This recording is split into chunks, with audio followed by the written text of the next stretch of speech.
कुतो अयहिणं दयाहिणं वन्दामि नमस्यामि सत्कार्यं सम्मानयामि कल्याणं मङ्गलं देवं देवं तेजसं अष्टमं नमामि। हाँ जी। तो अयहिणं दयाहिणं वन्दामि नमस्यामि सत्कार्यं सम्मानयामि कल्याणं मङ्गलं देवं देवं तेजसं अष्टमं नमामि।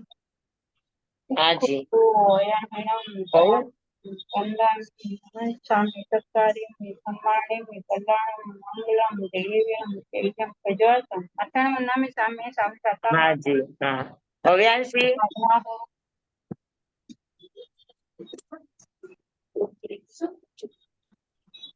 પ્લાસ્ટિક ચોકડી પાટી પેન ત્યાં પહેર્યા હશે એમાં નહીં હોય ગુણસ્થાન ગુણસ્થાન પુરસ્કાર પાઠ મારા 12 નું થયું મારી 8 છે આ રે બસ 8 થાય આપણે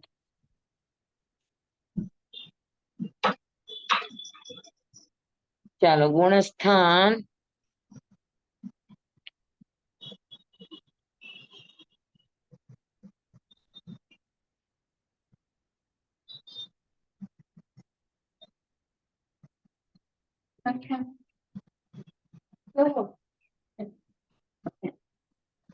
પાટી પેન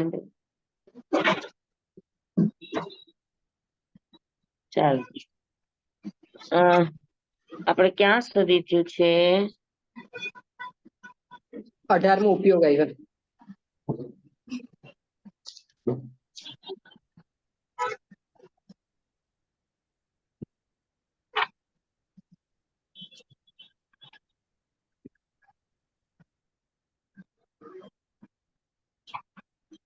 હા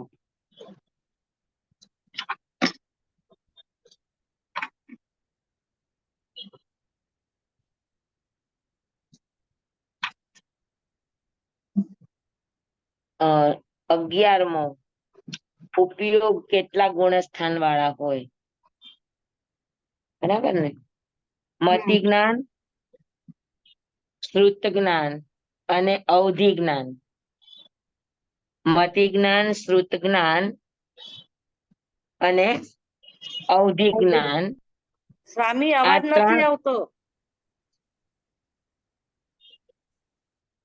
મારું અહીંયાથી બરાબર છે આવે છે સ્વામી અવાજ બરાબર આવે છે એટલે કે અવાજ બધાને આવતો જ હોવો જોઈએ તો અમને તો આવે છે મારામાં બરાબર. પ્રોબ્લેમ હશે જોઉં છું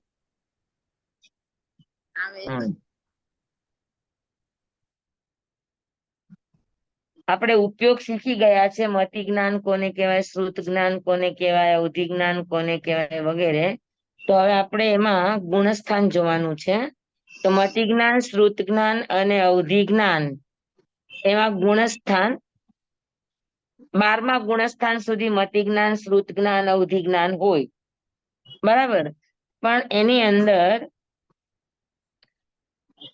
એટલે બીજું ગુણસ્થાન અને ચોથા ગુણસ્થાન થી લઈને 12 ગુણસ્થાન સુધી એટલે કુલ 10 ગુણસ્થાન ની અંદર મતિ જ્ઞાન શ્રુત જ્ઞાન અને અવધિ જ્ઞાન હોય સમજાણું આમ હોય 12 સુધી પણ પહેલું અને ત્રીજું છોડી દો એટલે બીજા ગુણસ્થાન કે અને 4 થી 12 ગુણસ્થાન પછી ચક્ષુ દર્શન અચક્ષુ દર્શન અને અવધિ દર્શન એ પણ 1 થી 12 ગુણસ્થાન કેમ કે આ બધા સંયોગક્ષમ ભાવના હોય ને સંયોગક્ષમ ભાવ 12 ગુણસ્થાન સુધી હોય 13મા ગુણસ્થાન કે તો પછી કેવળ જ્ઞાન કેવળ દર્શન છે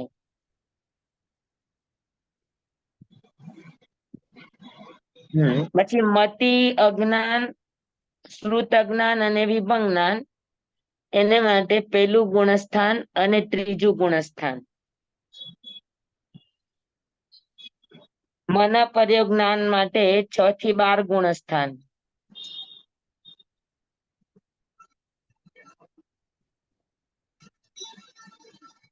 કેવળ જ્ઞાન અને કેવળ દર્શન માટે 2 ગુણસ્થાન 13મું અને 14મું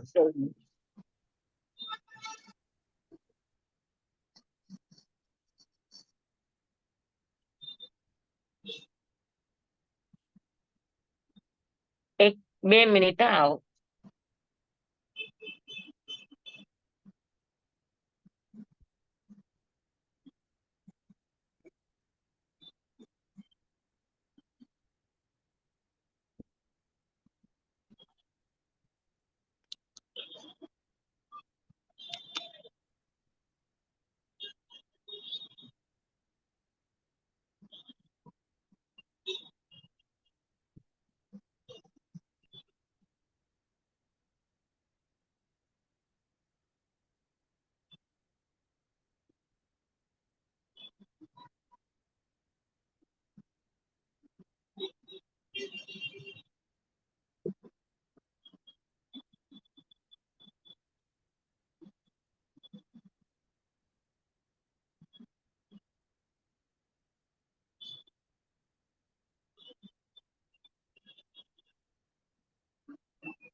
પથ્થરો પાથરી દીધા છે.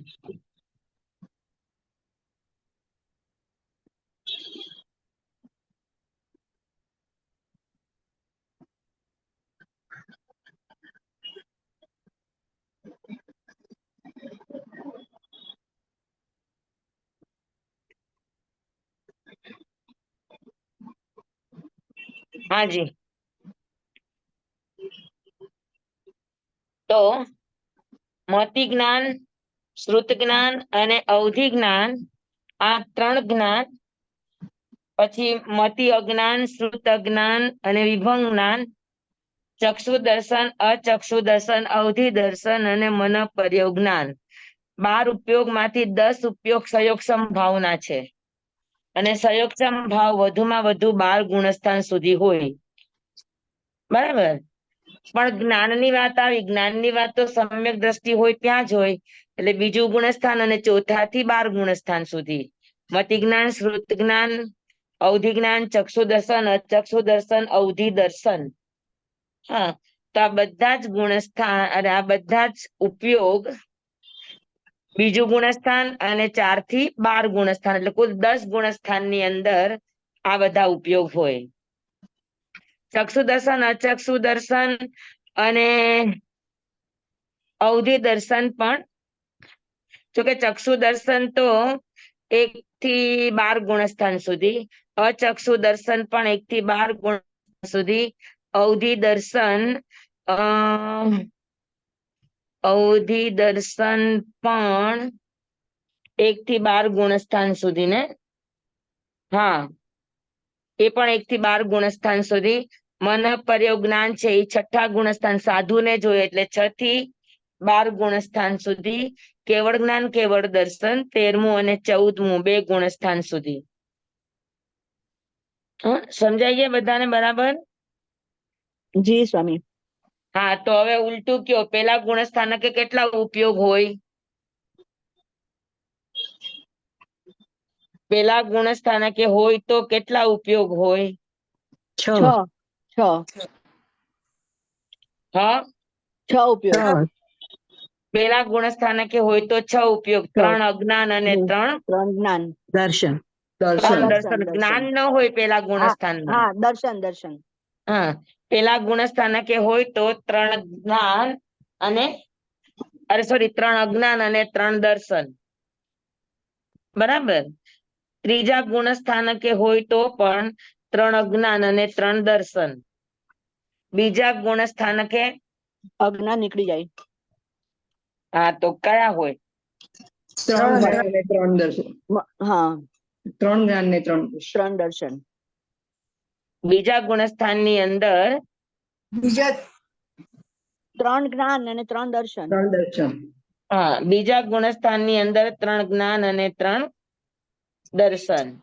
પછી ચોથા ગુણસ્થાન થી લઈને 5મામાં પણ 3 જ્ઞાન.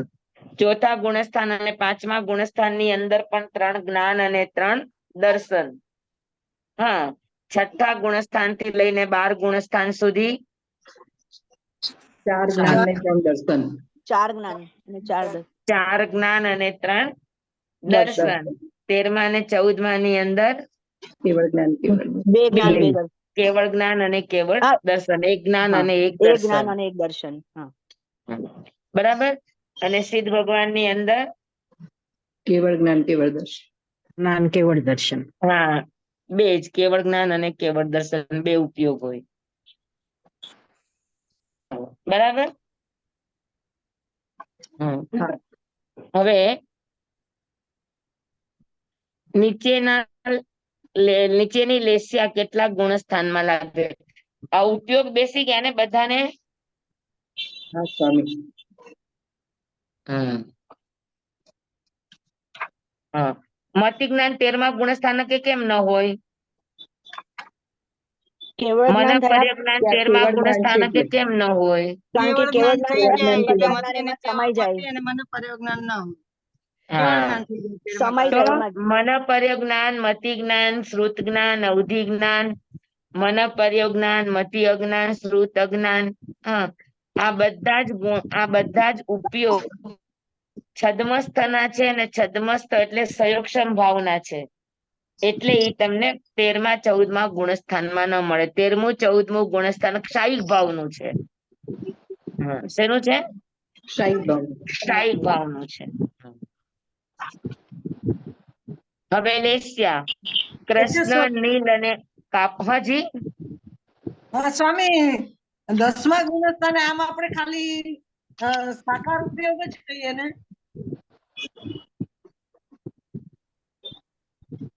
હા, 10મા ઉપયોગે સાકાર ઉપયોગ જ લેવાય. બરાબર છે. અનાકાર ઉપયોગ ન હોય એટલે ત્યાં ખાલી 4 જ્ઞાન જ આવશે. પણ આમાં બધાય લીધા છે, પણ ખરેખર 10મા ગુણસ્થાનની અંદર દર્શન ઉપયોગ નથી. સ્વામી, એક બીજા ગુણસ્થાન કે અવધિ જ્ઞાન કેવી રીતે અપર્યાપ્તમાં હોય? પરિવાય જીવના જોઈને બીજા ગુણસ્થાનક, સંપાદન ગુણસ્થાનક, તો એમાં અવધિ જ્ઞાન એ અપેક્ષા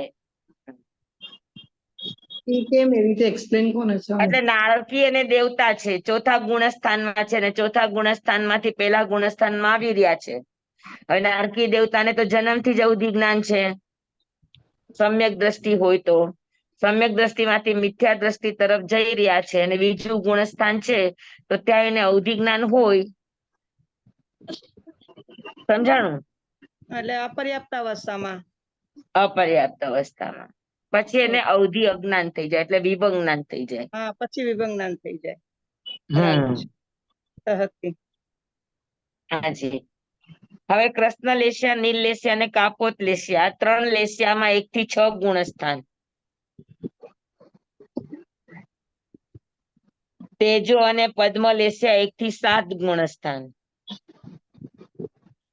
શુક્લ લેશિયા 1 થી 13 ગુણસ્થાન અને અલેશી 14મું ગુણસ્થાન અને સિદ્ધ ભગવાન. બરાબર. કૃષ્ણ નીલ કાપોત લેશિયા, કૃષ્ણ લેશિયા, નીલ લેશિયા, કાપોત લેશિયા 1 થી 6 ગુણસ્થાન. કેમ કે અશુભ ભાવો પ્રમદ અવસ્થા હોય ત્યાં સુધી જ હોય તો પ્રમદ અવસ્થા 1 થી 6 ગુણસ્થાન છે. બરાબર. 7મા ગુણસ્થાનની અંદર તેજ 1 થી 7 ગુણસ્થાનની અંદર તેજો લેશિયા અને પદ્મ લેશિયા પણ હોઈ શકે. પદ્મ લેશિયા 7 ગુણસ્થાન સુધી હોય.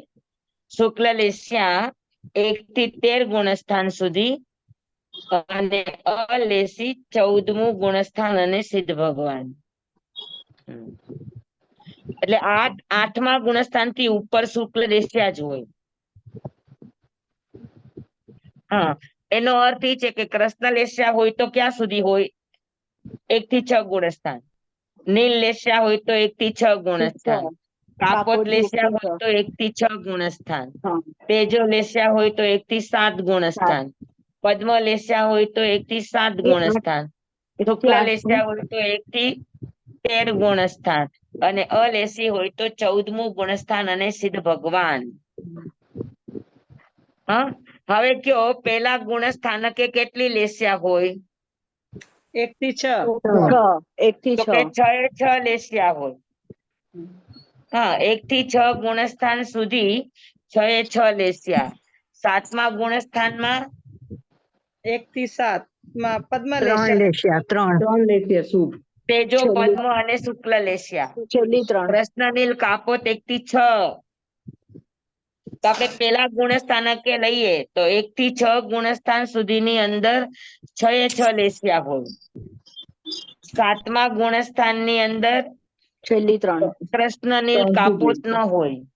તેજો પદ્મ ને શુક્લ.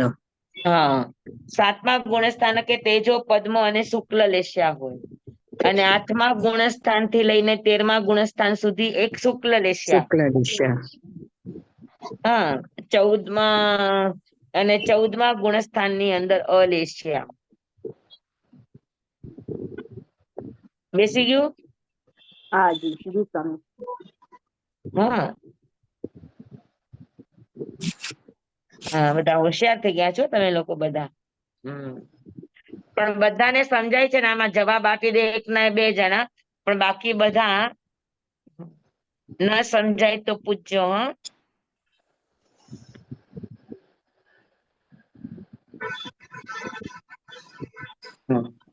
નીચેના ચારિત્ર કેટલા ગુણસ્થાનમાં લાભે? સામાયિક ચારિત્ર અને છેદોપસ્થાપનીય ચારિત્ર. ચારિત્રની શરૂઆત 5મા ગુણસ્થાન. 6ઠા ગુણસ્થાનથી થાય. ચારિત્રની શરૂઆત 6ઠા ગુણસ્થાનથી થાય. 5મું ગુણસ્થાન છે એ દેશ વ્યક્તિ છે, ચારિત્ર નો કહેવાય. એને ચરિતા ચરિત્ર કહેવાય. એટલે ચારિત્રની શરૂઆત 6ઠા ગુણસ્થાનથી થાય. તો સામાયિક ચારિત્ર અને છેદોપસ્થાપનીય ચારિત્ર 6ઠા ગુણસ્થાનથી 9મા ગુણસ્થાન સુધી, એટલે 4 ગુણસ્થાનમાં. બરાબર. પછી પરિહર વિશુદ્ધ ચારિત્ર 6ઠા અને 7મા ગુણસ્થાનમાં, 2 જ ગુણસ્થાનમાં હોય. સૂક્ષ્મ સંપ્રાય ચારિત્ર 10મા ગુણસ્થાન. 10મા 1 જ ગુણસ્થાનની અંદર.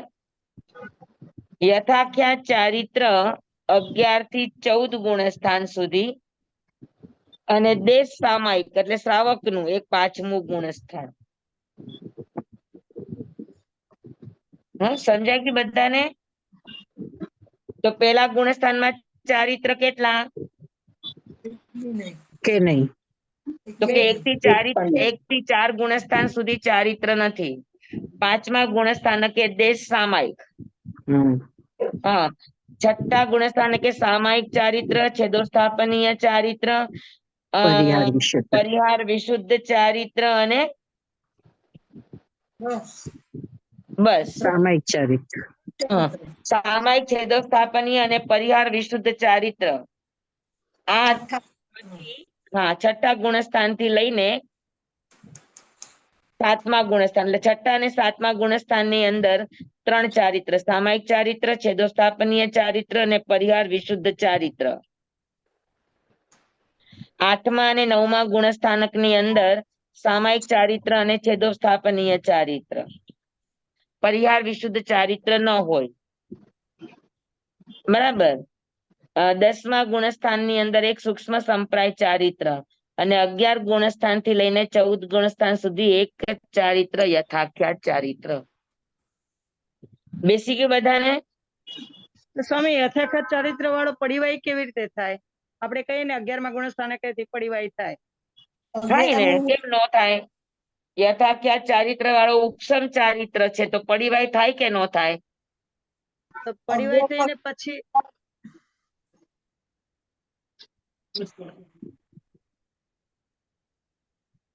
ઈ પડીવાય થાય અને કા મૃત્યુ પામે, બે માંથી એક ચીજ થાય. મૃત્યુ પામે તો અનુસરણ. પડીવાય થાય તો 10મા ગુણસ્થાનકે આવે, સ્વામી સૂક્ષ્મ ચારિત્ર ને સંપ્રાયમાં આવે.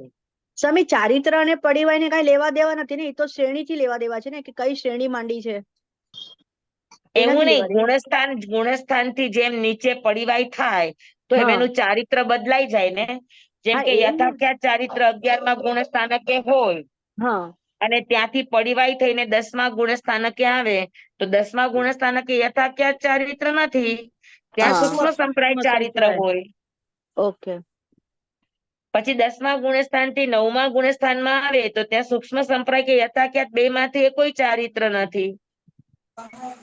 હા, ત્યાં સામાયિક 8મા અને ચારિત્ર. 9મા ગુણસ્થાનક ની અંદર 2 જ ચારિત્ર હોય, કા સામાયિક ચારિત્ર હોય ને કા છેદોસ્થાપનીય ચારિત્ર હોય. એટલે સ્વામી ત્યાંથી પડે પછી તો ચારિત્ર 7મા ગુણસ્થાનમાં આવે કે છઠ્ઠા ગુણસ્થાનમાં આવે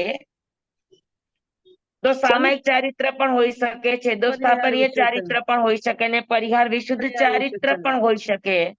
ને સ્વામી પડે ને તો ચારિત્ર બદલાઈ જાય, પણ પડવાનું કારણ નથી ને ચારિત્ર, એ તો ઉપસમ સમય શ્રેણી પૂરો થાય, હા હા કા ભાવ એના ઓસરી જાય, કા સમય હા પૂરો થાય, હા બે માંથી એક ચીજ બને.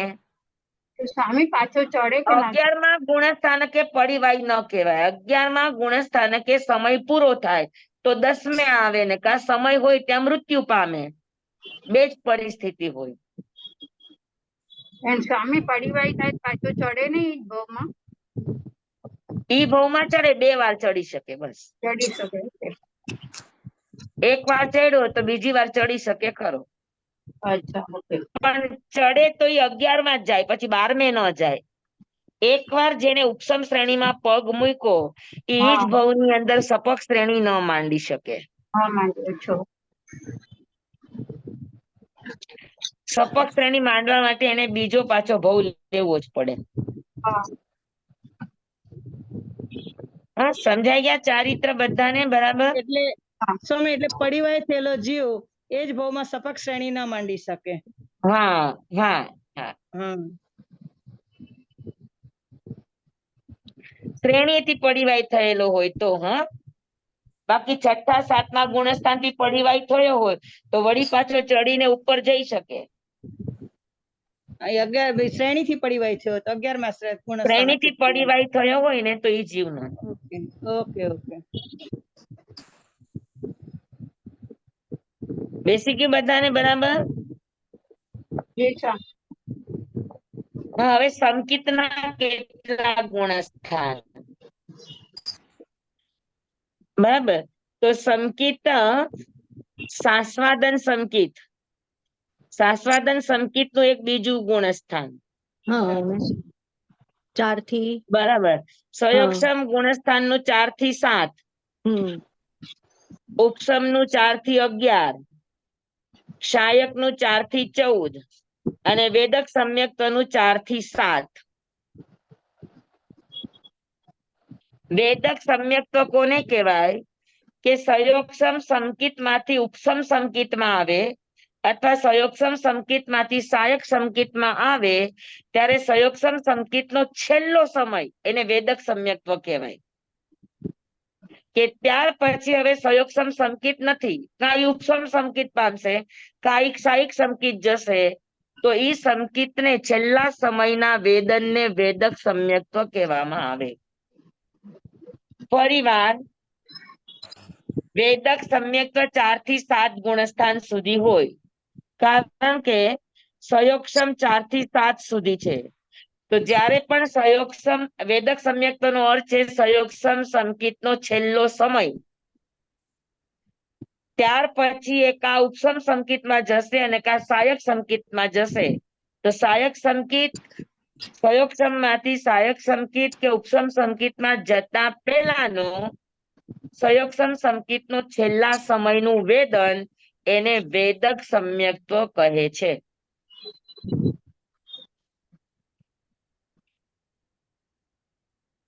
બાકી સંયોગક્ષમ સંકિત, સહાયક સંકિત, ઉપસમ સંકિત, સાસ્વાદન સંકિત આ બધા જ અર્થો આપણે ગુણસ્થાનમાં શીખી લીધા છે.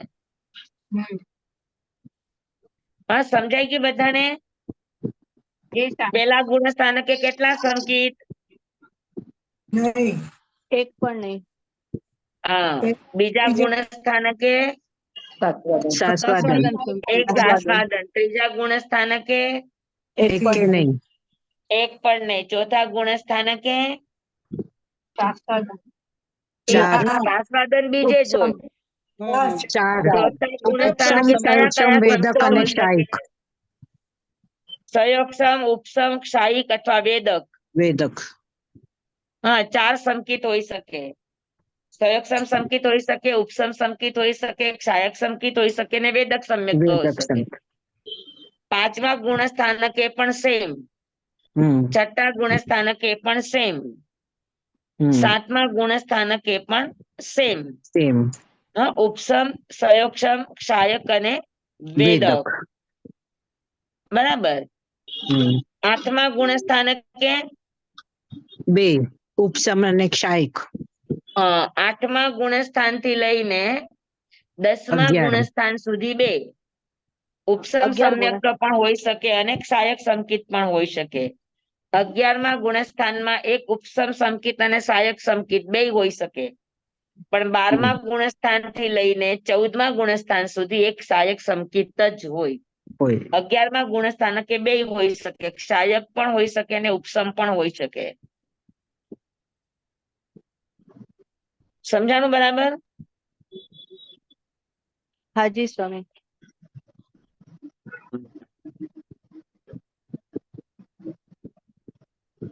સંકિત નું પૂરું.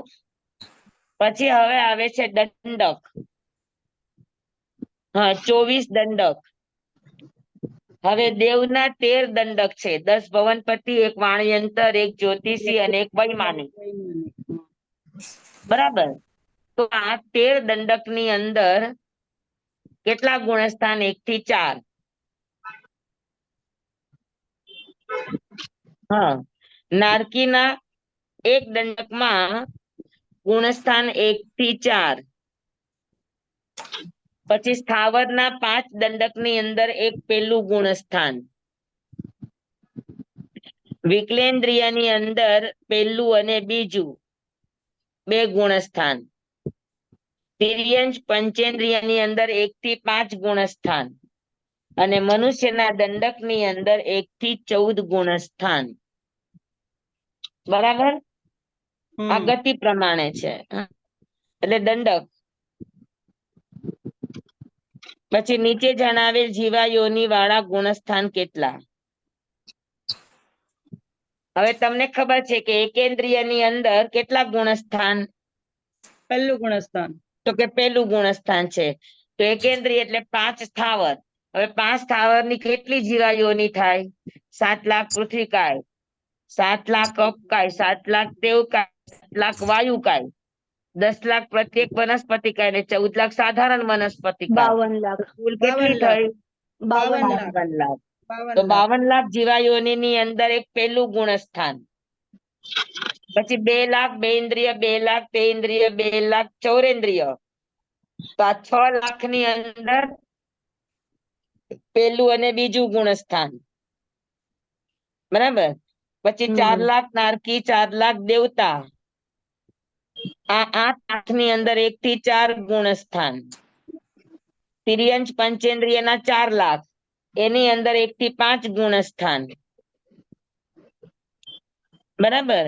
અને 14 લાખ મનુષ્યની જાતિ, એની અંદર 1 થી 14 ગુણસ્થાન.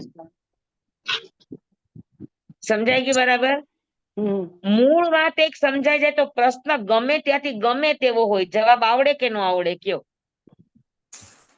આવડે.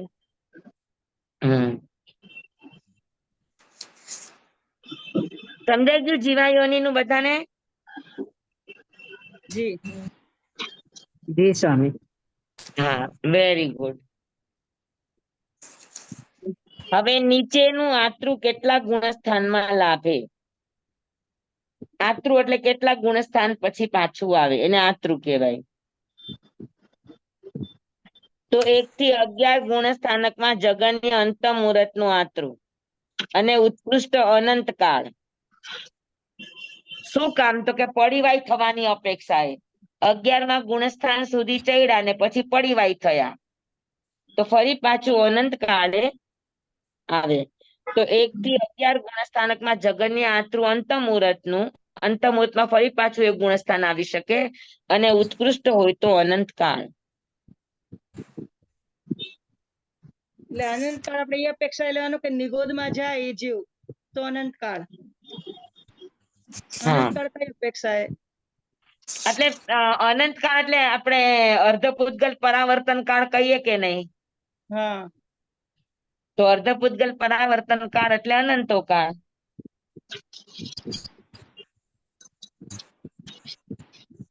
હા, તો અંત મુહૂર્ત નું આતૃ, જગન્ય અંત મુહૂર્ત નું આતૃ 1 થી 11 ગુણસ્થાનમાં, અને અંતકાળ નું આતૃ બીજા ગુણસ્થાન થી લઈને 11 ગુણસ્થાન સુધી. પેલા ગુણસ્થાનકમાં તો પેલા ગુણસ્થાન થી ઉપર ચડે ને ફરી પાછું આવે, એ અપેક્ષા એ ગણાય.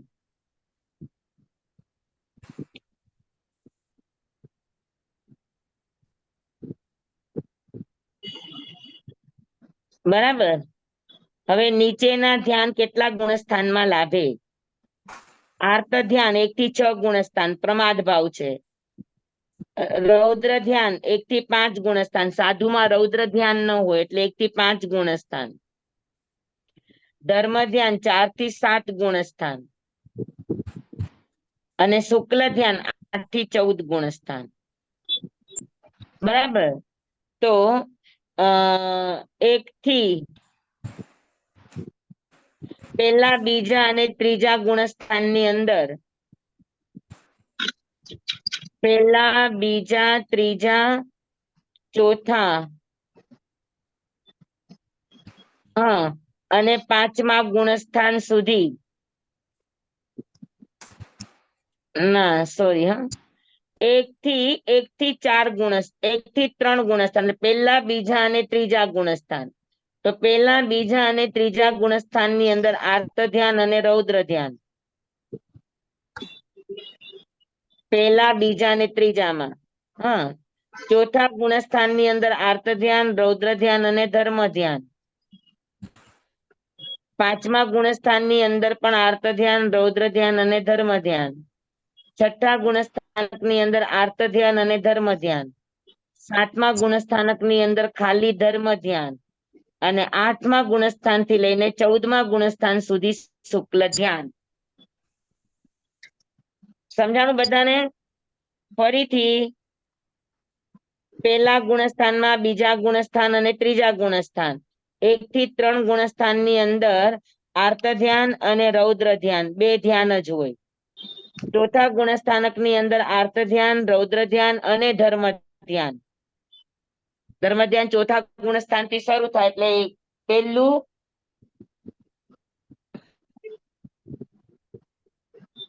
પેલા બીજા ત્રીજા ગુણસ્થાનકે આર્ત ધ્યાન રૌદ્ર ધ્યાન, પેલા બીજા ત્રીજા ચોથા ગુણસ્થાનકે આર્ત ધ્યાન રૌદ્ર ધ્યાન અને ધર્મ ધ્યાન, પાંચમા ગુણસ્થાનકે પણ આર્ત ધ્યાન રૌદ્ર ધ્યાન ધર્મ ધ્યાન, છઠ્ઠા ગુણસ્થાનકે રૌદ્ર ધ્યાન ન હોય એટલે આર્ત ધ્યાન અને ધર્મ ધ્યાન, સાતમા ગુણસ્થાનકે એક ધર્મ ધ્યાન અને આઠમા ગુણસ્થાન થી 14મા ગુણસ્થાન સુધી શુક્લ ધ્યાન. શુક્લ ધ્યાન હોય. બરાબર, બધાને સમજાય છે ને? બરાબર. જી સ્વામી.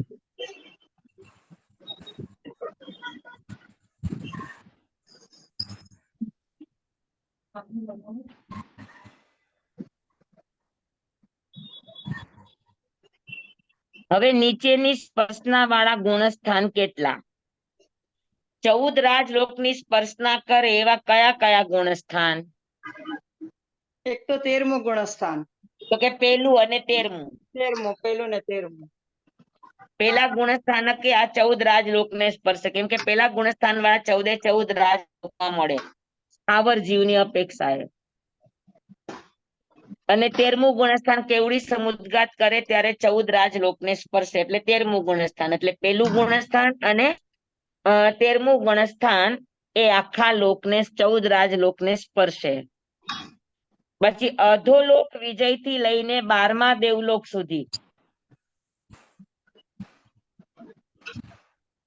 અધોલોક વિજય એટલે સલીલાવતી ને વપરા, ત્યાંથી લઈને 12મા દેવલોક સુધી કોણ સ્પર્શે? તો કે 5મું ગુણસ્થાન.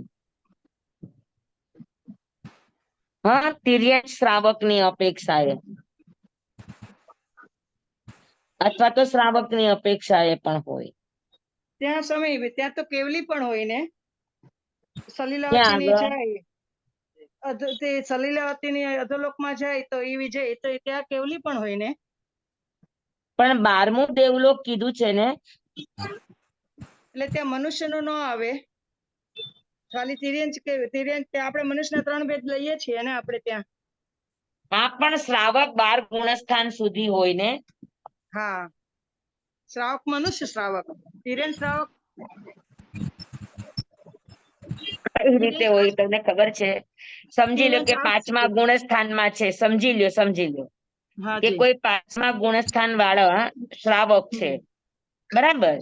હવે હમ. નીચે અધોલોકની સલીલાવતી વિજયમાં છે હા અને ત્યાંથી 5મા ગુણસ્થાનમાં છે, ત્યાંથી મારણાંતિક સમુદ્ઘાત કરે 12મા દેવલોકમાં ઉત્પન્ન થવાના છે.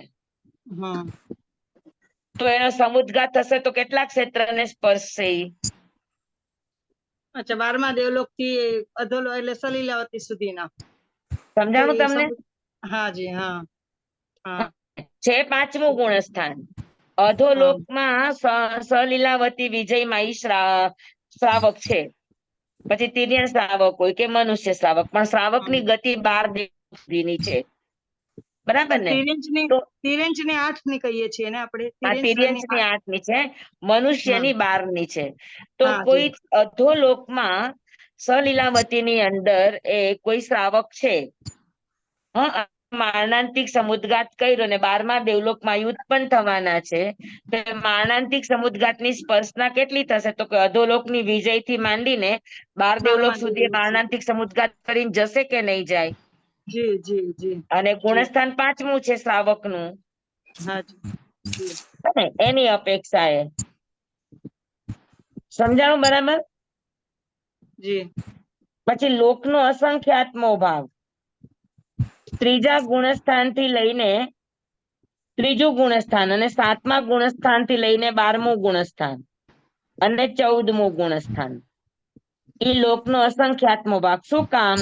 તો કે ત્રીજું ગુણસ્થાન છે એ પણ ભવ પૂરતું હોય, બરાબર. 7 થી 12 ગુણસ્થાન છે એ પણ અપ્રમતના છે. તમે જરા પ્લીઝ ફરીથી કહેજો ને, લોકનો અસંખ્યાત્મક ભાગ. લોકનો અસંખ્યાત્મો ભાગ એટલે શું? હા. બરાબર. તો કે લોકનો અસંખ્યાત્મો ભાગ ત્રીજું ગુણસ્થાન ત્રીજા ગુણસ્થાનમાં કોઈ મરતા નથી એટલે મારણાંતિક સમુદ્ઘાત ન હોય. હા કરે બરાબર છે. મારણાંતિક સમુદ્ઘાત ન હોય એટલે ભવ પૂરતું જ હોય. હા, અને ભવ પૂરતું હોવાના કારણે એ ભવની અંદર મનુષ્યનો ભવ હશે કે તિર્યંચનો ભવ હશે કે દેવનો ભવ હશે કે નારકીનો ભવ હશે તો એ ત્રસ્ત નાડીમાં જ. હમ તો આખા 14 રાજલોક પાસે ત્રસ્ત નાડી કેટલું કહેવાય? તો કે લોકનો અસંખ્યાતમો ભાગ કહેવાય. Yes. સમજાણું તમને? હા હા સમજાણું કે નહીં સમજાણું? તો હજી એટલું સમજાણું નથી. આ વાંચવું હોય તો આપણે શેમાં વાંચવાનું, શેમાંથી સ્ટડી કરવાની આની? ખાસ આજ મને લોકનો આ છે અસંખ્યાતનો ભાગ ને પન્નવના સૂત્રમાં આવે. એનું બીજા અધ્યયન. સ્થાનમાં આવે. ઓકે. ત્રસ્ત નાડી એટલે આપણો જે લોક છે ઈ જ ને. ત્રસ્ત નાડી એટલે વચ્ચેનો ભાગ. હા, હા હા. પણ સ્વામી ત્રીજા ગુણસ્થાનમાં તો ઈ કેવલ સમુદ્ઘાત કરે જ નહીં ને મરે જ નહીં ને, એટલે મારણાંતિક મરે સમુદ્ઘાત નહીં કેવી એટલે રીતે જે કરે? એનું ભવસ્થાન હોય એને જ હોય. તો ત્રીજું ગુણસ્થાન કોને કોને હોય? તો કે નારકી, દેવતા અને તિર્યંચ, પંચેન્દ્રિય ને મનુષ્ય. તો એમાં પણ મારણાંતિક સમુદ્ઘાત કરે? ન ત્રીજા ગુણ કરે હા ન કરે એટલે ઈ તો ભવસ્થાન કેટલું કહેવાય? હવે એટલે 12 દેવલોક. જે ભાવમાં હોય ઈ ત્રીજું, એનું ભવસ્થાન ને. હા, તો જે ભવમાં હોય ઈ ભવસ્થાન. હવે જે ભવનું ભવસ્થાન હોય, સમજી લો કે ઈ દેવલોકમાં છે, હમ તો દેવલોકનું ભવસ્થાન કેટલું ગણાય આખા 14 રાજલોક પાસે? અચ્છા, હા, લોકનો અસંખ્યાતમો ભાગ. સમજાણું તમને? જીવના હા 3 સ્થાન હોય: સમુદ્ગા સ્થાન, ભવસ્થાન અને ઉપપાત સ્થાન. હમ સ્પર્શના 3 ની અપેક્ષાએ જ હોય. પન્નવના અચ્છા. સૂત્રનું બીજું સ્થાન પદ તમારે વિશેષ વાંચવું હોય તો. હમ બરાબર. તો ત્રીજા ગુણસ્થાન વાળા એ ઉપપાતમાં પણ ન હોય ને સમુદ્ઘાતમાં પણ ન હોય, એ ખાલી ભવસ્થાન પૂરતા જ હોય. તો ભવસ્થાન કોઈ પણ જીવનું કેટલું હોય? તો કે લોકના અસંખ્યાતમાં ભાગ જેટલું જ હોય. એટલે ભવસ્થાન એટલે ઈ એના ભવને જુએ એમ કે હું કયા ના, ભવમાં છું? ભવસ્થાન એટલે એના જન્મનું સ્થાન. બસ એટલું જ. ભવસ્થાન એટલે જન્મે અને મરે ત્યાં સુધી જે સ્થાનમાં રહે એને ભવસ્થાન કહેવાય. હા, ઓકે ઓકે. ઉપપાત સ્થાન એટલે સમુદ્ઘાત વખતે જેટલો બહાર જાય એ સ્થાનને સમુદ્ઘાત સ્થાન કહેવાય. અને હા ઉપપાત સ્થાન એટલે મારણાંતિક સમુદ્ઘાત. એટલે હા, બરાબર છે. એ સમુદ્ઘાત સ્થાનમાં આવે. અને ઉપપાત સ્થાનની અંદર મૃત્યુથી લઈને જન્મ સુધીની સ્પર્શના કરે એને ઉપપાત સ્થાન કહેવાય. હમ સમજાણું બરાબર?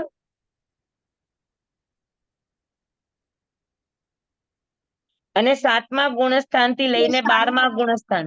તમે ઉપપાત હજી બરાબર સમજાવો. ઉપપાત સ્થાન એટલે મૃત્યુના સ્થાનથી લઈને હા જન્મના સ્થાનને ઉપપાત હા. સ્થાન કહેવાય. ઓકે, એટલે મૃત્યુ પામે એટલે વાટે વેતા, ટૂંકમાં વાટે હા. વેતા. ઓકે ઓકે, હા સમજાય. સમજાય ગયું બરાબર? હા હા હા. હા, તો ત્રણેયની અપેક્ષાએ ત્રીજું ગુણસ્થાન 7 થી 12 ગુણસ્થાન અને 14મું ગુણસ્થાન, આ બધા જ ગુણસ્થાન કેટલા હોય? તો કે લોકના અસંખ્યાતમાં ભાગ જેટલા હોય.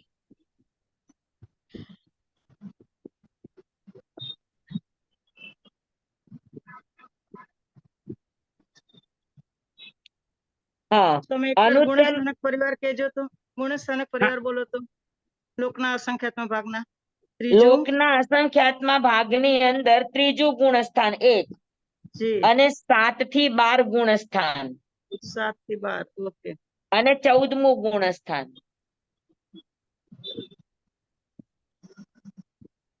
સમજાય ગયું બધાને? 14મું ગુણસ્થાન કઈ અપેક્ષા આપણે ત્યાં લઈએ? હા, એની સ્થિતિ 14મા ગુણસ્થાનકની સ્થિતિ તો દીર્ઘ 5 અક્ષર બોલીએ એટલી હોય. તો તો આપણે એને એની કઈ ના અપેક્ષા? નથી પાડતી, પણ 14મા ગુણસ્થાન વાળા હોય તો કેટલા ક્ષેત્રમાં મળે તમને? 45 લાખ યોજનમાં જ મળે. Okay okay okay. તો હા, ઈ બરાબર 45 લાખ યોજનનું ક્ષેત્ર લોકની સામે કેટલો કહેવાય? લોકનો અસંખ્યાતમો ભાગ કહેવાય. Okay okay okay okay. સમજાણું તમને? જી જી જી. 7 થી 12 ગુણસ્થાન પણ ખાલી મનુષ્યને જ હોય. અને બરાબર. 7 થી 12 ગુણસ્થાન વાળા છે એ કોઈ લબ્ધિનો પ્રયોગ પણ ન કરતા હોય. હા જી. સમજાણું? જી. હા.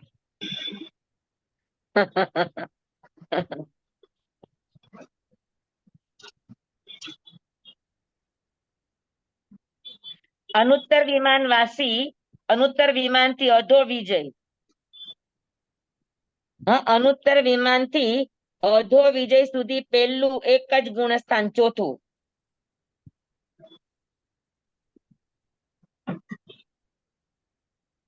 આ કોની અપેક્ષા એ? હા એટલે કેવલી અને સર્વાર્થ સિદ્ધના દેવની અપેક્ષા. એક દેવ ત્યાંથી કાળ કરી અને જો ઉત્પન્ન થાય તો ત્યાં સુધી થઈ જઈ શકે એમ. અનુત્તર વિમાનથી અધો વિજય. અધો વિજય એટલે સલીલાવતી અને વપરા. યસ. બરાબર. તો સલીલાવતી અને વપરા વિજયની અંદર કોઈ સાધુ છે. હા, 11મા ગુણસ્થાન વર્તી કોઈ સાધક છે અને ત્યાં એ મૃત્યુ પામ્યા તો એનું ઉપપાત સ્થાન કેટલું થાય? ઉપપાત સ્થાન એટલે ચોથું ગુણસ્થાન હોય. 11મા ગુણસ્થાનથી એ મૃત્યુ પામે તો સીધા ચોથા ગુણસ્થાનમાં આવે. તો ચોથા ગુણસ્થાનકની સ્પર્શના કેટલી કહેવાય? તો કે અધો વિજયથી લઈને અનુત્તર વિમાન સુધી. હા, અથવા અનુત્તર વિમાનમાં કોઈ દેવતા છે અને સલીલાવતીમાં એ મનુષ્ય તરીકે ઉત્પન્ન થાય છે.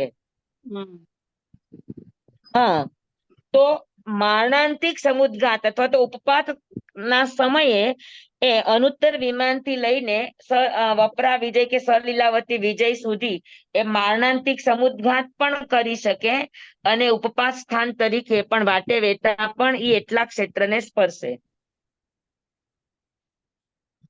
સમજાણું? અનુત્તર વિમાનથી આવે છે, વપરા વિજયમાં જાય છે તો એ બધા ક્ષેત્રને સ્પર્શે કે ન સ્પર્શે? સમજાણું તમને? હા. પંડગ વન થી છઠ્ઠી નરક સુધી. હવે પંડગ વન છે અને છઠ્ઠી નરક છે. હા, તો બીજું ગુણસ્થાન. હા, આમાં છે ને મારી બુકમાં અનુત્તર વિમાન કેન્સલ કરાયું છે. ખબર નથી કેમ કેન્સલ કરાયું. સલીલાવતી વિજયથી અનુત્તર વિમાન કેન્સલ કરાવીને લખ્યું છે 7 થી 12 અને 14 લોકનો અસંખ્યાત્મક ભાગ સ્પર્શે.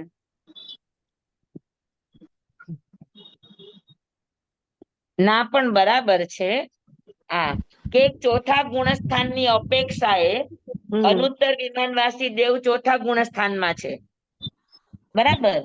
તો અનુત્તર વિમાનવાસી દેવતા મારણાંતિક સમુદ્ઘાત કરે અને સલીલાવતી વિજયમાં ઉત્પન્ન થવાનો હોય તો મારણાંતિક સમુદ્ઘાતમાં એ ક્ષેત્રને સ્પર્શે કે ન સ્પર્શે? જે મૃત્યુ પામીને જાય તો વાટે વેતા પણ એ ક્ષેત્રને સ્પર્શે કે ન સ્પર્શે? સ્પર્શે. સમજાણું બરાબર? પછી પંડગ વન થી છઠ્ઠી નરક પણ તિર્યંચ ની અપેક્ષા એ છે કે બીજું ગુણસ્થાન હોય અને ચોથું ગુણસ્થાન છે. બરાબર. એ પંડગ વન થી કોઈ તિર્યંચ બીજા ગુણસ્થાનક ની સ્પર્શના કરતા કરતા એ છઠ્ઠી નરક સુધી જાય.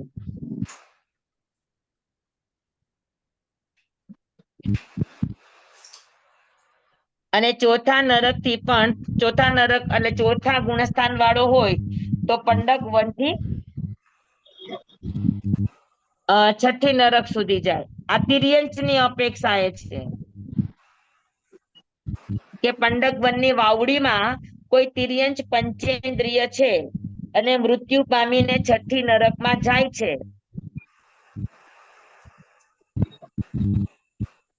તો એની સ્પર્શના સાતમી નરક નથી લીધી કેમ કે સાતમી નરક ની અંદર બીજું ગુણસ્થાન અને ચોથું ગુણસ્થાન ન હોય. સાતમી નરકે જનારામાં પેલું ગુણસ્થાનક જ હોય. સમજાય છે તમને આ વાત બધી? જી સ્વામી. હા, પંડગ વન થી છઠ્ઠી નરક સુધી છે તિર્યંચ પંચેન્દ્રિયની અપેક્ષા એ છે પંડક વનની કોઈ પણ વાવડીમાં તિર્યંચ પંચેન્દ્રિય છે અને ત્યાંથી એ છઠ્ઠી નરકમાં જવાના છે, તો માનાંતિક સમુદ્ઘાત અને વાટે વેતાની અપેક્ષાએ પંડક વનથી છઠ્ઠી નરક સુધીના ક્ષેત્રને સ્પર્શે. તમને એમ થાય કે સાતમી નરક કેમ ન લીધી? તિર્યંચ તો સાતમી નરકમાં જાય. તો કે અહીંયા બે ગુણસ્થાનની અપેક્ષાએ લીધું છે, બીજા ગુણસ્થાન અને ચોથા ગુણસ્થાન.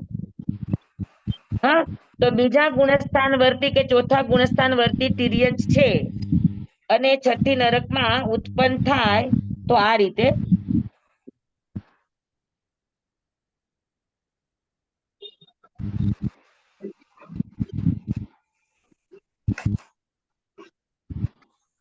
કેમ કે નરકમાં ઉત્પન્ન થનાર મનુષ્ય ને તિર્યંચ પંચેન્દ્રિય જ હોય.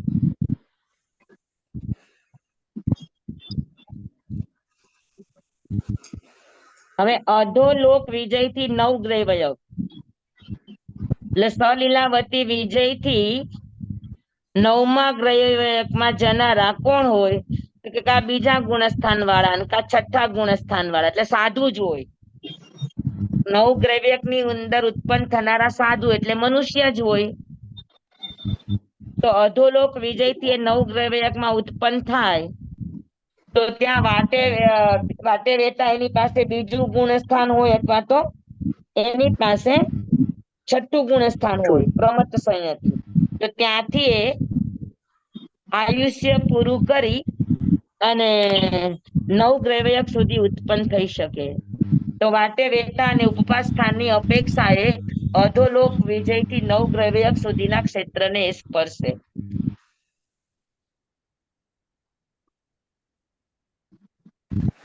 અને 13મું ગુણસ્થાન છે એ આખા લોકને સ્પર્શે.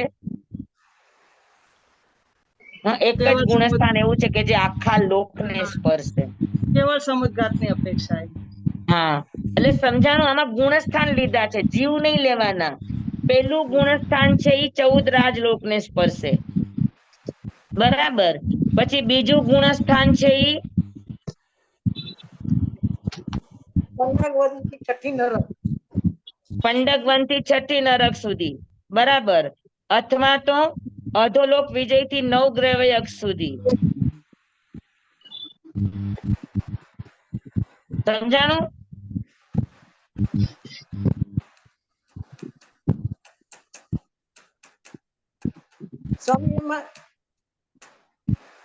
હા,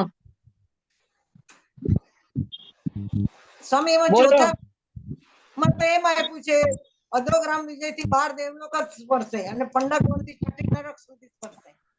થોક સંક્રમણ અધોલોક થી 12 દેવલોક સુધી 5મા ગુણસ્થાન વાળા હોય. ચોથી નરકમાં લખ્યું છે.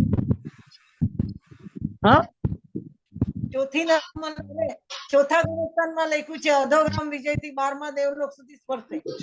12મા દેવલોક સુધી આવે એની ના નથી પાડતી હું. હા, ચોથું ગુણસ્થાન અધોલોક થી અનુત્તર વિમાન સુધી પણ જાય. એટલે તમે સમજાવી એવી રીતે બરાબર છે, પણ આમાં થોક સંગ્રહમાં આવું લખેલું મને મારે તમને કેવું ઈ છે કે આમાં જે સ્પર્શના બતાવી હોય ને એ મેક્સિમમ હોય ને એનું લેવાય. પછી વચ્ચે વચ્ચે તો બધા આવી જ જાય છે. બરાબર.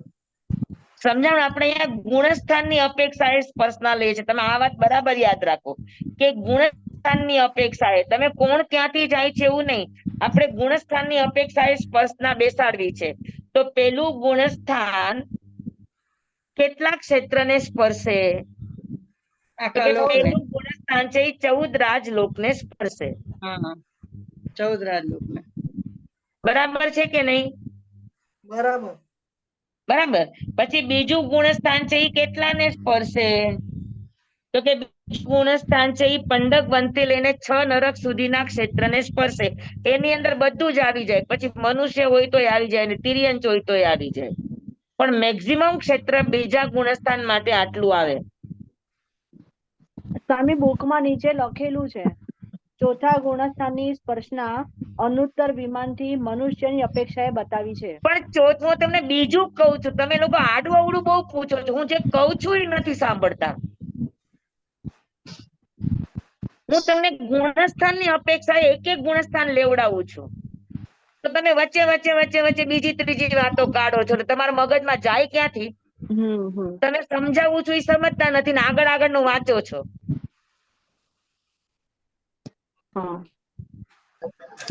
ગુણસ્થાનની અપેક્ષાએ દરેક ગુણસ્થાન વાળા લોકના કેટલા ભાગને સ્પર્શે આ વાત છે.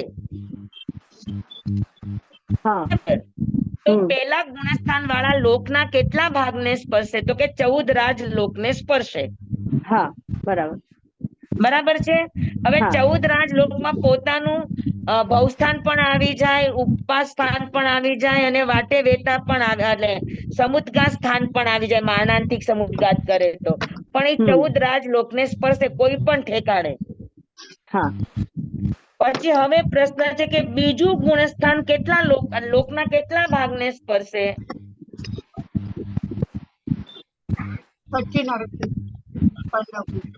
સમજાણું તમને?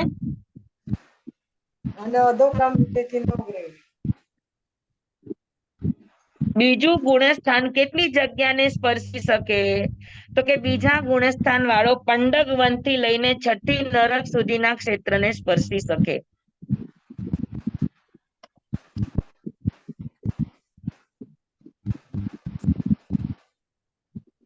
બેઠું? કેમ કે પંડગ વનથી 6 નરક સુધીનું ક્ષેત્ર મોટું છે. બાકી બીજા ગુણસ્થાન વાળા 12મા દેવલોક થી આવીને મનુષ્યમાં ઉત્પન્ન થાય લીલાવતી વિજય સુધીમાં, પણ એ ક્ષેત્ર નાનું છે. પંડગ વનથી લઈને 6ઠી નરક સુધીનું ક્ષેત્ર મોટું છે. સમજાણું તમને? હાજી. હા, તો બે વાત છે. બીજું ગુણસ્થાન માટે બે વાત છે. એક છે બીજું ગુણસ્થાન પંડગ વનથી લઈને 6ઠી નરક સુધી તિર્યંચની અપેક્ષાએ છે. હા, અને બીજું છે બીજું ગુણસ્થાન અધોલોક વિજયથી 9 ગ્રૈવયક સુધી એ મનુષ્યની અપેક્ષાએ છે. સમજાણું તમને? હા, કે બીજા ગુણસ્થાન વાળા એટલે વાટે વેતા અથવા તો સમુદ્ઘાત કરતા હોય મારણાંતિક, તો બીજા ગુણસ્થાનક વાળા કેટલા ક્ષેત્રને સ્પર્શે? તો કે તિર્યંચ હોય તો પંડગ વનથી લઈને 6ઠી નરક સુધી. બરાબર, એટલે 6ઠી નરક સુધીના સ્પર્શે. અને મનુષ્ય હોય તો અધોલોક વિજયથી લઈને 9 ગ્રૈવયક સુધી મનુષ્ય છે, સાધુ છે, તો એ 9 ગ્રૈવયક સુધી ઉત્પન્ન થાય એ અપેક્ષાએ. સમજાણું? હા, બેઠું તમને? હા. અને 6ઠું ગુણસ્થાન, પછી ત્રીજું ગુણસ્થાન છે એ કેટલાને સ્પર્શે? તો કે લોકના અસંખ્યાતમાં ભાગને સ્પર્શે. ત્રીજા ગુણસ્થાન વાળાને મારણાંતિક સમુદ્ઘાત પણ ન હોય અને વાટે વેતા પણ ન હોય, ઉપવાસ સ્થાન પણ ન હોય, ખાલી એનું ભવસ્થાન હોય તો લોકનો અસંખ્યાતમો ભાગ. બરાબર. પછી 7મા ગુણસ્થાન થી લઈને 12મા ગુણસ્થાનમાં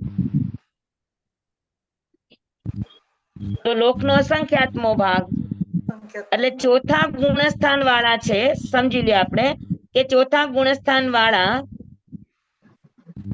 એ કેટલાને સ્પર્શે? તો કે અનુત્તર વિમાનથી અધો વિજય. અનુત્તર વિમાન વાસીને ચોથું ગુણસ્થાન છે, તો ત્યાંથી આયુષ્ય પૂર્ણ કરીને મનુષ્ય તરીકે ઉત્પન્ન થાય અધોલોકગામી વિજયની અંદર. તો એટલું ક્ષેત્ર ચોથા ગુણસ્થાન માટે. અહીંયા સ્વામી ચોથા ગુણસ્થાનક આપણે નારકીની અપેક્ષા નહીં લેવાની ને આમાં? ચોથું ગુણસ્થાનક નારકી પણ હોય તો એ નારકીની અપેક્ષા નહીં લેવાની. અનુત્તર વિમાનથી લઈએ એટલે આપણે નારકીની અપેક્ષા ન જ લેવાની. ચોથું ગુણસ્થાન નારકીનું હોય, પણ નારકી ચોથા ગુણસ્થાનથી મૃત્યુ પામીને ક્યાં સુધી જઈ શકે? પંડગ વન સુધી જઈ શકે. હા, અને સાતમી નરકમાં જનારો ને સાતમી નરક થી નીકળનારો એને ચોથું ગુણસ્થાન ન હોય, એને પેલું જ હોય. એને પહેલું જ હોય, બરાબર છે. સમજાણું? એટલે 6 નરક સુધી આવે. એટલે પંડક વન થી 6 નરક ને 6 નરક પંડક વન, બરાબર. બરાબર. ચોથું ગુણસ્થાન અથવા તો અનુત્તર વિમાન થી અધો વિજય, એટલે ચોથા ગુણસ્થાન માટે આ બે આવશે. સમજાણું? હા સ્વામી. અનુત્તર વિમાન થી અધો વિજય ને પંડક વન થી છઠ્ઠી છઠ્ઠી નરક. નરક, છઠ્ઠી નરક. હમ, હા નારકી અને દેવ બંનેની અપેક્ષા એ હા, છે. ના બસ થઈ જ ગયું છે. બરાબર. પછી છઠ્ઠું ગુણસ્થાન છે, તો છઠ્ઠા ગુણસ્થાન વાળા 9 ગ્રેવેટ સુધી. હા, તો કે અધો વિજય થી 9 ગ્રૈવય. બરાબર. બરાબર. પછી હા. 7મા ગુણસ્થાન થી લઈને 12મા ગુણસ્થાન વાળા સુધી લોકનો અસંખ્યાત્મો ભાગ. 13મા ગુણસ્થાન વાળા સર્વલોક અને 14મા ગુણસ્થાન વાળા લોક અસંખ્યાત્મો ભાગ. આટલી વાત સમજાઈ ગઈ? હા સ્વામી. કેમ કે 7 થી 12 ગુણસ્થાન છે એ મનુષ્યના ભવમાં છે ત્યારે છે. આ ભવસ્થાનની અપેક્ષા એ છે. 7મા ગુણસ્થાનની અંદર કાળ કરે તો એ ચોથા ગુણસ્થાનકે આવી જાય. 7 થી 12મા ગુણસ્થાનની અંદર કોઈ પણ કાળ કરે તો એને સીધું ચોથું ગુણસ્થાન આવી જાય. 7મા ગુણસ્થાનમાં એ કાળ કરીને ક્યાંય પણ ન જાય. હા, 7મા ગુણસ્થાનમાં કાળ કરે તો કાળ કરતી વખતે એની પાસે કયું ગુણસ્થાન આવી જાય દેવલોકમાં જતી વખતે? તો કે 7મું ગુણસ્થાન માંથી ચોથા ગુણસ્થાનમાં આવી જાય. પ્રથમ આવી છે. જેવી રીતે 11મા માંથી ચોથામાં આવે છે, એવી રીતે 7 થી 12માં પણ ચોથામાં આવી જાય. એટલે 7 થી 12 ગુણસ્થાન વાળા કાળ કરતા નથી, એના ભવસ્થાન પૂરતું જ હોય. તો ભવસ્થાન લોકનો કેટલો ભાગ હોય? અસંખ્યાત્મો ભાગ હોય. સમજાય ગયું બરાબર? હા સ્વામી. ત્રીજું, 7 થી 12 અને 14મું આ બધા જ ગુણસ્થાન ભવસ્થાન અપેક્ષાએ છે. લોકનો અસંખ્યાત. હા, અને 13મું ગુણસ્થાન અલૌકિક કેવડી સમુદ્ઘાતની અપેક્ષા એ છે. બધાને સમજાઈ ગયું? ન સમજાણું તો ફરી પાછું આપણે આવતા વખતે લેશું, તમે વિચારી જોજો. હા, ના સ્વામી તમે સમજાય. ક્યાંય પણ ડાઉટ રહે કે આ કેમ ન લીધું તો તમે નોંધ કરી રાખજો. આપણે આવતા વખતે પાછી આ વાત લેશું. અને પણ બહુ સરસ વાત છે. આમાં તમારે આખું પનવણાનું બીજું સ્થાન તમારા મગજમાં આવવું જોઈએ.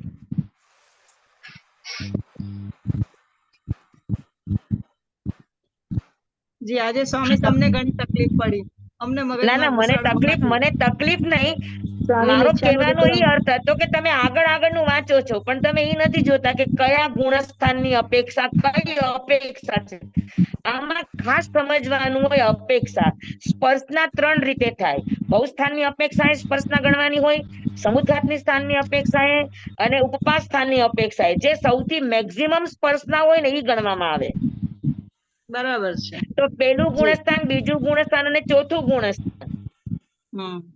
જી એની જી સ્પર્શના વધારે આવે, કારણ કે ઉપપાસ સ્થાન લાંબા હોય. જી. સમજાવું તમને? અપેક્ષા સમજવાની. હવે હું તમને બીજા ગુણસ્થાનક ની વાત કરું, તમે ચોથા ગુણસ્થાનક ની વાત કરો તો કેમ મેળ પડે? જી જી. હે મિચ્છામી ને, દુક્કડમ એટલા માટે. સ્વામી. હા, સમજાવું તમને? કોઈને પણ ખોટું લાગ્યું હોય તો મિચ્છામી ના દુક્કડમ. ના. પણ જ્યારે જે વાત સમજતા હોય ને, લક્ષ એટલા પૂરતું જ રાખો. એટલું સમજાણું કે નહીં સમજાણું, પછી જે બાકી છે તો આગળ આવવાનું જ છે. આપણે હજુ બીજા ગુણસ્થાનમાં છે, પછી ત્રીજું આવશે, ચોથું આવશે, 5મું આવશે, 6ઠું આવશે, બધા જ ગુણસ્થાન આવશે. હા ને, તો આપણે ધીરે ધીરે જેટલું સમજાવીએ ને એટલામાં આપણું ફોકસ હોય ને, તો આપણને એ ચીજ જલ્દી બેસી જાય. હવે આપણે સમજતા હોય બીજું ગુણસ્થાન, તમારો વિચાર ચોથા ગુણસ્થાન નો ચાલતો હોય, તો તમને બીજું ગુણસ્થાન માથામાં નહીં જાય. જી સ્વામી. જી જી સમજાણું? જી એટલા માટે. જી. હા સ્વામી. કોઈને પણ સ્ખલના થઈ હોય તો ખમાવું છું. હા, તમને આવીએ છે. પણ તમને ભણવાની ખમાવી રીત છે. હોય. તમે અમે ખમાવી છે તમને સ્વામી તમને દીક્ષાની વધારે રીતે. મહેનત કરવી હા. પડી એમ. અને રીતના મને જવા મહેનત બહુ આની કરવી કરતા, પડી. જો સાંભળો, મને મહેનત આની કરતા 10 ગણી કરવી પડે ને તો મને આનંદ છે એનો. તમે જરા એવું નહીં રાખતા, તમે 10 વાર પૂછો, મારી ના નથી, પણ જે ચાલતું હોય ને એનો પ્રશ્ન પૂછો, આડો અવડો નહીં પૂછો. જી જી ટ્રેક જી. ચેન્જ નહીં થવી જોઈએ. સ્વામી જરા અટવાઈ તમે ગયા ને એટલે 10 પૂછાયું હોય વાર છે. પૂછો, 10 વાર પૂછો, પૂછવાની છૂટ છે. આપણે ભણવા જ એટલા માટે બેઠા છીએ. વાંચના પૂછના અને વાંચણી કરીએ છીએ એનો અર્થ જ ઈ છે. આ વ્યાખ્યાન નથી કે હું વાંચું ને તમે સાંભળી લો. વાંચણી છે, તમને હર જગ્યાએ પ્રશ્ન થાય તો પૂછવાનો અધિકાર છે. અને ક્યાંય પણ તમને નહીં સમજાણું તો જવા નહીં દઉં. હું કેમ પૂછું, સ્વામીને કેમ લાગશે, બીજાને કેમ લાગશે, આવું જરાય વિચાર નહીં કરો. જી સ્વામી. સાવ સામાન્ય પણ પ્રશ્ન હોય તો એકવાર પૂછી લેવાનો, મનમાં સંશય નહીં રહેવો જોઈએ. જે પણ ભણ્યા ત્યારે તમારે પછી તમારા મોઢામાંથી શબ્દ નીકળવો જોઈએ કે નિસંકિયમ, નિકાંક્યમ, હવે મને આમાં કોઈ શંકા નથી, મને સમજાઈ ગયું છે. બરાબર છે. સમજાણું બરાબર? જી. હા.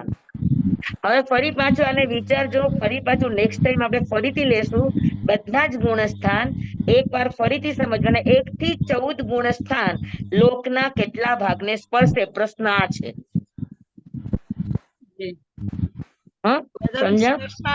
સ્પર્શના દ્વારમાં જ વધારે ઓલું હતી મૂંઝવણ. બાકી બીજા બધા દ્વારમાં તો વાંધો નતો, એ બધું ઈઝી સમજાઈ ગયું. ખાલી નહીં, આ પણ સ્પર્શના સમજાઈ જશે. આ પણ ફરી વાર લેશું ને એટલે અત્યારે તમને અવગ્ર થયું છે, પછી બીજી વાર કરશું ને એટલે ઈહા અવાય ને ધારણા થઈ જશે. હો? ધારણા થઈ જશે. Thank you. ખૂબ ખૂબ ઉપકાર આપનો. Thank you. હા. ખૂબ ખૂબ ધન્યવાદ જમ્બાઈદમ મચ્ચામિલમિનખરમ અચખરમ પયહીનમ વિનયહીનમ જોગહીનમ ગોસૈનમ સુઠ્ઠું દિનમ દુઠ્ઠું પડી છીએ કાલે કહું સજ્જાઓ, કાલે ન કહું સજ્જાઓ, અસજ્જાએ સજ્જાયમ સજ્જાએ ન સજ્જાય એમ ભણતા ગણતા ચિંતવતા વિચારતા સુણતા સાંભળતા જ્ઞાનીઓના આવા અનંત અનંત ભાવો છે, અનંત અનંત પર્યગો છે, અનંત અનંત ગમા છે, અનંત અનંત નહીં છે, અનંત અનંત નિક્ષેપ છે, અનંત અનંત રહસ્ય છે, અનંત અનંત કહેવાના આશયો અને અપેક્ષાઓ છે. તો આમાંથી કોઈ પણ ભાવ ભેદ નહીં, નિક્ષેપ ગમા રહસ્ય અપેક્ષાઓનું સ્ખલન છદ્મસ્ત ભાવથી આપણાથી મારાથી કહેવાનું હોય, સમજાવવાનું હોય અને આપનાથી સંભળાયું હોય અને સમજાયું હોય. વર્યસિત કેવડી ગુરુ ભગવાન આપની સાક્ષી આત્મા પરમાત્માની સાક્ષીએ તસ્મે છામી ચોકડા સેવમ ભંતે સેવમ ભંતે સેવમ ભંતે તિવેમી નિસંખ્યમ નિકાંક્ષિયમ જમ જીનેહિમ અવેયમ. નમો હરિહંતાણં, નમો સિદ્ધાણં, નમો આયર્યાણં, નમો વસાયાણં, નમો લોય સૌવસાવણં. ગુરુદેવની આજ્ઞા શ્રી શ્રી ચતારી મંગલમ, હરિહંતા મંગલમ, સિદ્ધા મંગલમ, સાહુ મંગલમ, કેવલી પનત્તો ધમો મંગલમ, ચતારી લોગુતમા, હરિહંતા લોગુતમા, સિદ્ધા લોગુતમા, સાહુ લોગુતમા, કેવલી પનત્તો ધમો લોગુતમો, ચતારી શરણં પવજ્જામિ. અરિહંતે શરણં પવજ્જામિ, સિદ્ધે શરણં પવજ્જામિ, સાહુ શરણં પવજ્જામિ, કેવલી પનત્તં ધમ્મં શરણં પવજ્જામિ. 4 શરણા 4 મંગલ, 4 ઉત્તમ કરે જે નર ભવસાગરમાં ન બુડે તે સકલ કર્મનો આણે અંત. મોક્ષ તણા સુખ લહે અનંત, ભાવ ધરીને જે ગુણ ગાય તે જીવ તરીને મોક્ષે જાય. સંસારમાં હી શરણાચાર અવર શરણ નહીં કોઈ, જે નર નારી આદરે અક્ષય વિચલ પદવી હોય. અંગૂઠે અમૃત વસે લબ્ધિ તણા ભંડાર. શ્રી ગુરુ ગૌતમ સ્વામીજી ભગવાનને સમરીએ તો સદાય મન વાંચિત ફલદાતાર, સદાય મન વાંચિત ફલદાતાર. બોલો ભગવાન મહાવીર સ્વામી કી જય. પૂજ્ય ગુરુદેવ કી જય. અભ્યાસ કરનારા બધાને ધન્યવાદ. બધાની જિજ્ઞાસાને પણ ખૂબ ખૂબ અભિવંદન, અભિનંદન. સ્વામી આપણે ખૂબ ખૂબ આપને ખૂબ ખૂબ ધન્યવાદ. તમારી જો મથેણ વંદાની. મત્સ્યણ વંદાની સ્વામી. હા જી હા, સાતામાં છો આપ બધા? સ્વામી આપ સાતામાં સ્વામી. આપ હા જી સાતામાં. હા. જો આપણે ભણવા બેઠા છીએ તો કોક વાર અઘરું આવે ને કોક વાર સહેલું આવે, કંટાળી નહીં જવાનું. ઓકે, કોક વાર સમજાય ખરું, કોક વાર બમ્પરે જાય ને કોક વાર બગાસાએ ચડાવી દે. હા પણ તેમ છતાં સમજવા બેઠા છીએ. તો દરેક પ્રત્યેક વિદ્યાર્થીને પૂછવાનો અધિકાર છે. હા, આપણે નવું પહેલી વાર સાંભળતા હોય તો આપણને કદાચ ન સમજાય તો આપણે 10 વાર પૂછે ને, પૂછવામાં શરમ નહીં રાખો. અને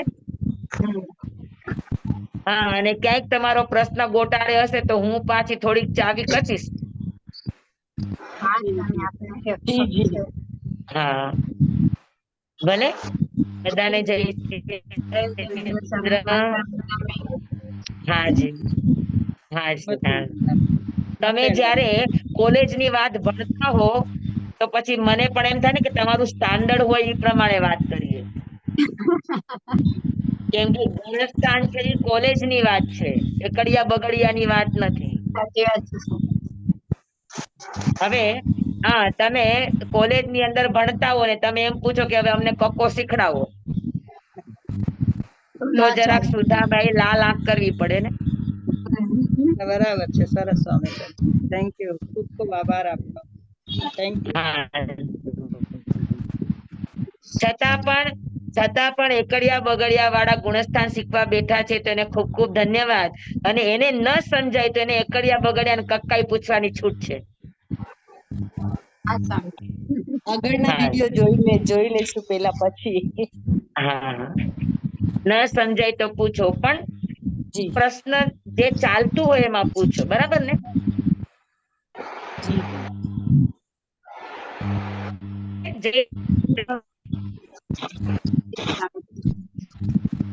જય જિનેન્દ્ર બધા.